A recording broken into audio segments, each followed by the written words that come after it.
Pinakalma ng palasyo ang publiko kaugnay sa posibleng pagkwestiyon ng Korte Suprema sa 2025 national budget. Samantala, nagsisimula na ang Department of Budget and Management na planuhin ang budget para sa susunod na taon.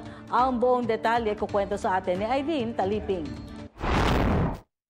Walang magiging epekto sa implementasyon ng gobyerno ang 2025 national budget kahit questionin pa ng ilang mambabatas ang pagiging constitutional nito sa Korte Suprema. Ito ang inihayag ni Executive Secretary Lucas Bersamin sa harap ng kontrobersiya ng umano'y blankong line item sa pinirmahang 2025 General Appropriations Act kahit na itinanggi na ito ng Malacanang. Ayon kay Bersamin, hindi pipigilan ng Korte Suprema ang paggamit at implementasyon ng 2025 national budget kahit pahingi ng ilang grupo na maglabas ng temporary restraining order dahil kailangang magtuloy-tuloy ang operasyon ng gobyerno.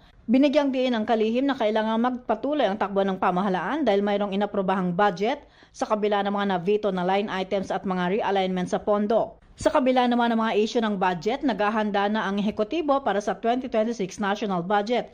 Sinabi ni Department of Budget and Management Secretary Amina Pangandaman na ngayong Lunes, January 27, pag-uusapan ng mga miyembro ng gabinete ang budget call para sa susunod na taon na kapapalooban ng mga proyekto at programa ng bawat departamento para mapondohan.